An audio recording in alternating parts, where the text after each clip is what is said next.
Background about my sister. 2 years ago, my sister was killed in a car accident. She was riding with a friend to the mall, the friend's parent was driving. And teenage boy plowed through a red light while texting on his phone and hit the car my sister, Carrie, was in.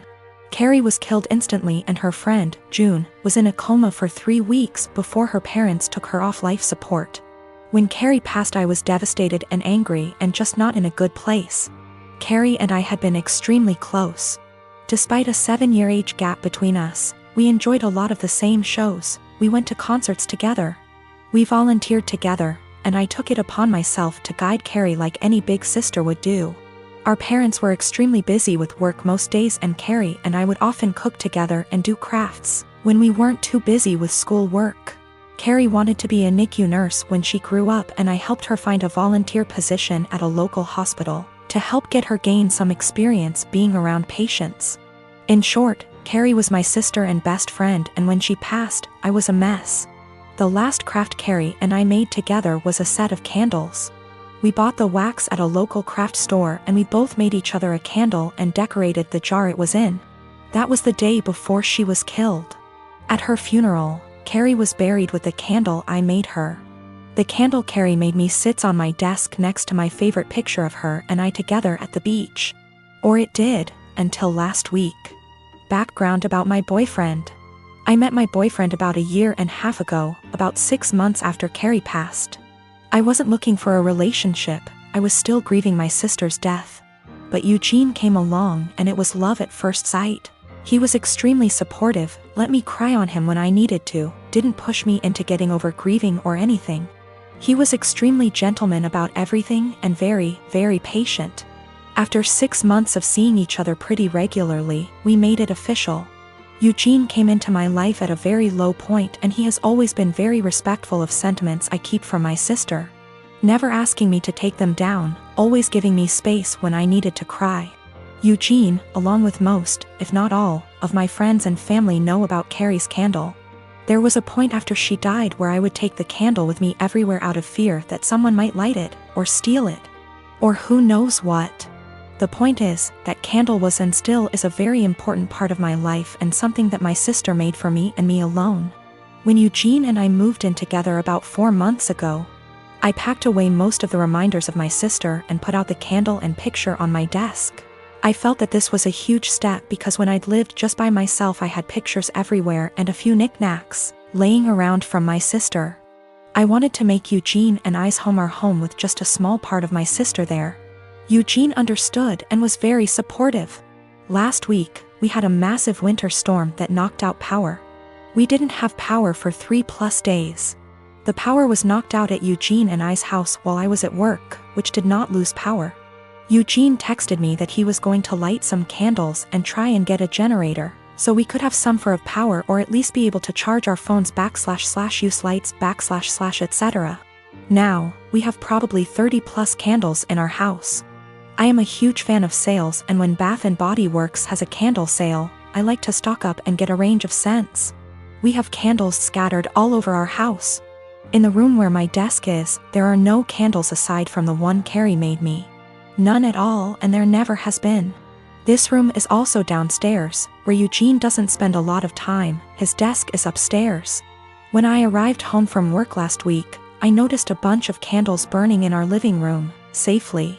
Always monitored and not near anything that could ignite. One of these candles was the candle that Carrie had made me.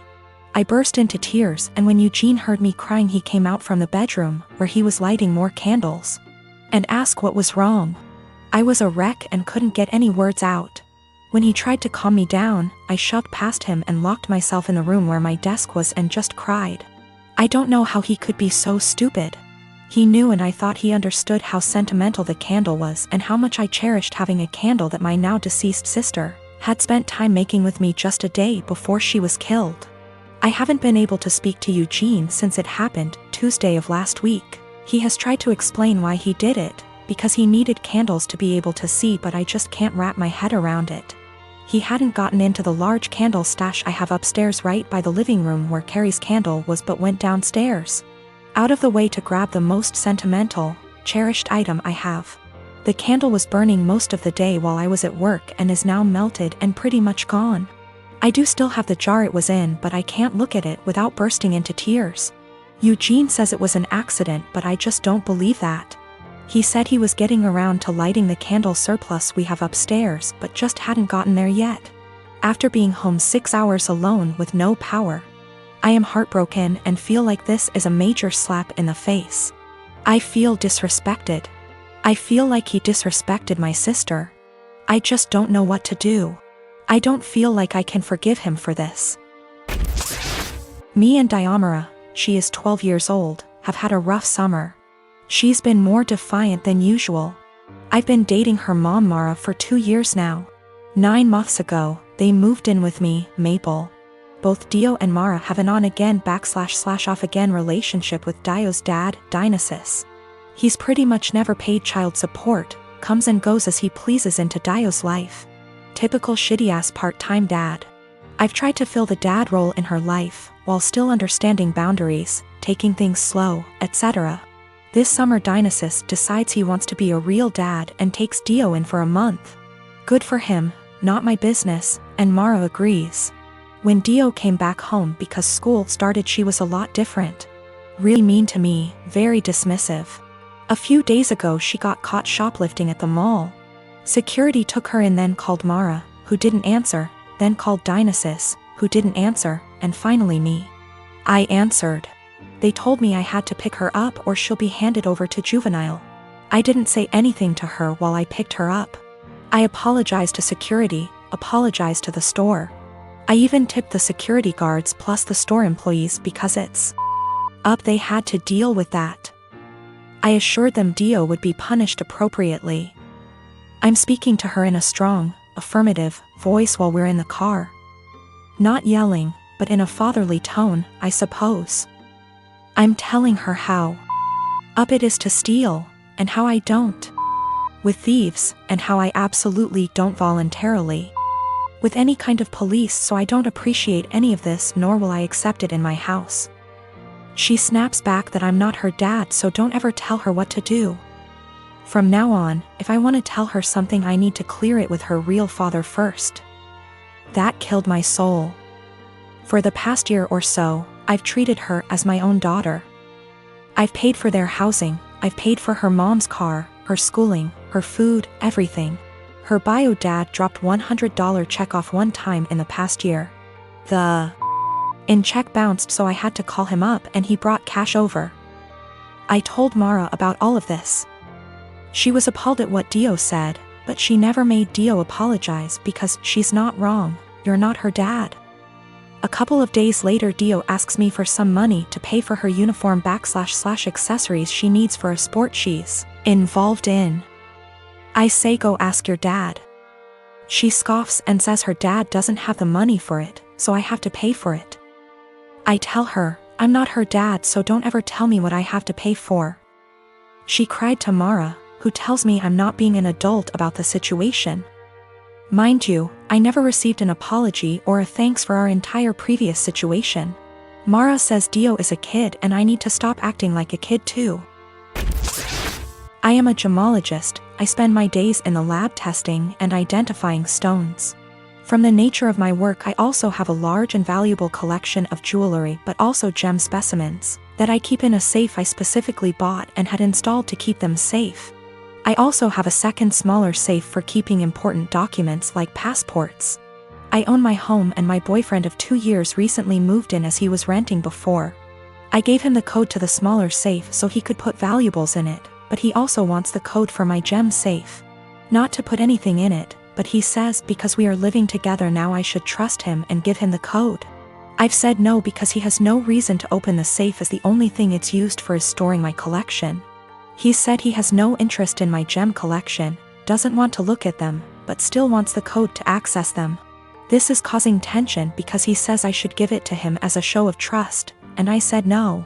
Because he literally has no reason to go in there, so he doesn't need the code. This is a 6-figure collection, so I'm not being difficult over a few little gems here. I am the only one who knows the code. The safe weighs nearly half a ton, it's bolted to the floor and wall and is from a company who makes safes. vaults and strong rooms for jewelers. You could bring the house down around it and it would still be intact. All of the gems and jewelry in the safe are mine and mine alone. I do not keep any clients' jewelry at home. For my other business doing valuations, I rent a separate space and keep client items there. I will give an update once things have panned out. I've moved all of my personal docs out of the little safe and into my gem safe. I told him he isn't getting the code and I will die on this hill. He has no reason to have it, and his continued lack of respect by the pushing of my boundaries wasn't okay. I felt like he was trying to manipulate me by making it about trust. After a lot of back and forth, he finally admitted that he wanted access to the safe, because he didn't feel like I was sharing the whole house with him. Because I insisted on a tenancy agreement rather than just letting him move in. And he didn't like that part of where he lived was off limits to him. He was also insecure and resented that I have more money than him and own a home whilst he doesn't. He had made a few comments about this before, but I didn't realize it was such a big issue for him. He also said that by keeping him out of the safe made him feel like I thought he was lesser than me, and that it made him feel like I was treating him like a child. I told him if that's how he feels, then this is not the right relationship for either of us, and that it was best we break up. He was shocked that I was ending things over this, cried and asked me to reconsider. When I said no, he then got angry. Called me a stuck-up B*TCH, said he was better off without me anyway, and went to his friends. I told him via text he had 30 days before he had to leave, as per the tenancy agreement. So he didn't need to stay at a friend's. He said he would be gone by the end of the week. 2 days later he came back and packed up all of his stuff and left. He's staying with his friend now. I have changed all the locks. I have an alarm and CCTV system that's professionally monitored, and I have changed the verbal password I have to give when you call up as a precaution. I've checked all of my collection and it hasn't been touched. I also am giving my solicitor the code and safe deposit details to be passed to my executor in the event of my death. I feel horrible because despite all of this I love him. I should have a partner who not only respects my boundaries but takes an interest. I'm pretty cut up right now and missing him, but I know I'll be okay. I have great friends and family around me. Also, diamonds are a girl's best friend, and I have a few knocking around to help cheer me up.